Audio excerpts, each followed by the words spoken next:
खुलुमबाय बे समाव बडलेण्ड इंखं टेलिभिजननि स्टुडिअ'आव मिथिका नार्जारि दिनैनि गाहाय रादाबफ्राव दङ। ईवीएम लाना थांनाय गारिजों सौग्रावनानै सानै सुबुङा गोब्राबै जोखोम। आनन्द मिश्राया बक्सार बियाबनि थाखाय बिजाथिलाइ गथायबाय।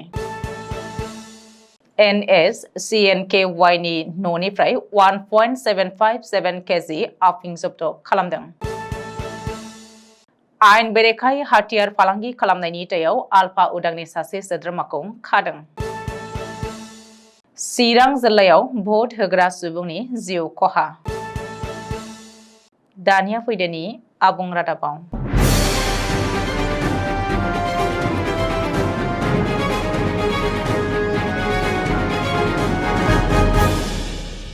बखनि सिंगरा ओनसोलाव गंसे ईवीएम लाना थांनाय थ्रि-व्हीलार गारिजों गंसे बाइकआ सौग्रावनायनि जाहोनाव बाइकआव गाखोग्रा सानै सुबुङा गोब्राबै जोखोम जादों। जाब्रबथायाव जोखोम जानाय सानै सुबुंखौ हाहिम ओनसोलनि मिरखांगा राफा आरो भार्गव राफा होननानै सिनायथि होदों। जाब्रबथाय जानाय मिरखांगा राफा आरो भार्गव राफाखौ फाहामथायनि थाखाय बखनि सावस्रि मिरुआव फाहामथाय होदोंमोनब्लाबो बिसोरनि हालोदा गाज्रिसिन जानायलाय गुवाहाटी मेडिकेल कलेज आरो हस्पिटालाव दैथायहरनाय जायो। बे जाथायनि बागै बक पुलिसआ गोख्रों नोजोर होनानै नायबिजिरनो लाबाय होननानै मिथिहोदों।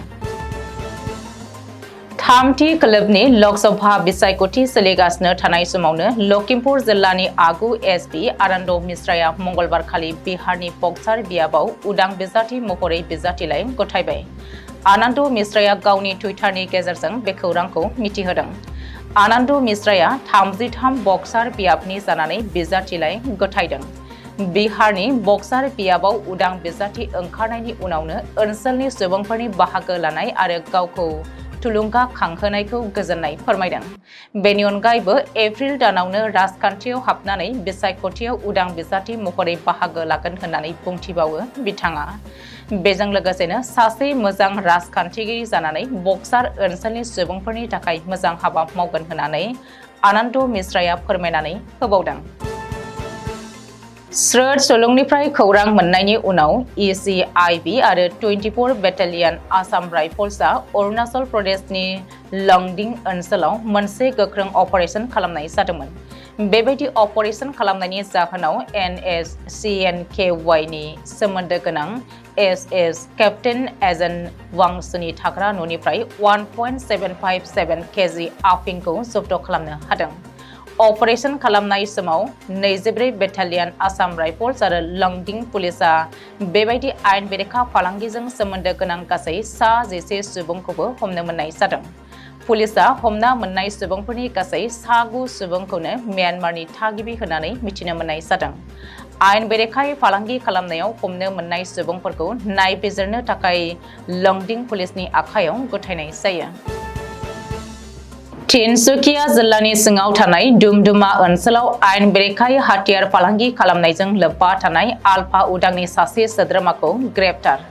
आसाम पुलिस आरो रैखाथि हानजाया जयै लोगो नांनानै अपारेशन खालामनायनि गेजेरजों धन बरा मुंनि आलफा उदांनि सासे सोद्रोमाखौ ग्रेप्तार खालामनो मोननायनि उनावनो लोगोआव 12 राउन्डनि गोथां गलिजों लोगोसे गंसे आमेरिकान पिस्तलबो मोननो हादों।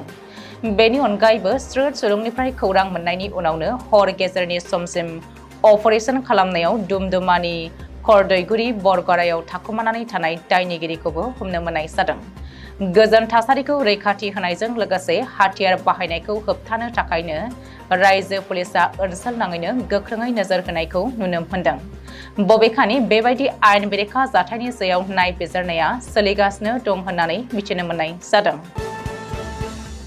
मैया जानानै थांनाय आसामनि थामथि खोलोबनि लकसभा बिसायख'थियाव चिरां जिल्लायाव भट होग्रा सासे सुबुङा जायगायावनो हार्ट एटाक जानानै जिउ खहा जादों। सुलुङाव फोरमायथिनाय बायदिब्ला बेबायदि दुखुनांथाव जाथाया दाङाइगावनि पलिं सेन्टाराव जादोंमोन आरो जिउ गोमानाय सुबुंखौ नेपालपारा गामिनि हुसेन आली 38 बोसोर होननानै सिनायथि होदों। जायगानि सुबुंफोरा फोरमायथिनाय बायदिब्ला हुसेन आलीखौ भट होनायनि सिगां हरखाबै गोग्लैना थानायखौ नुनानै जायगायाव थानाय सुबुंफोरा साखाथिनि मासियाव फज'दोंमोनब्लाबो हुसेन आलीया दसे समनि उनाव जिरायनायनिफ्राय गोग्लैफिनदोंमोन आरो जायगायावनो जिउ गोमादोंमोन।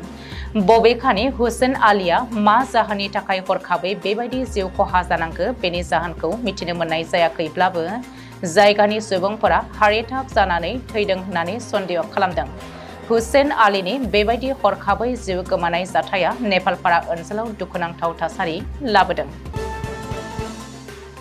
दिनैनि रादाबा एसेनोसै। गोजोन्थों।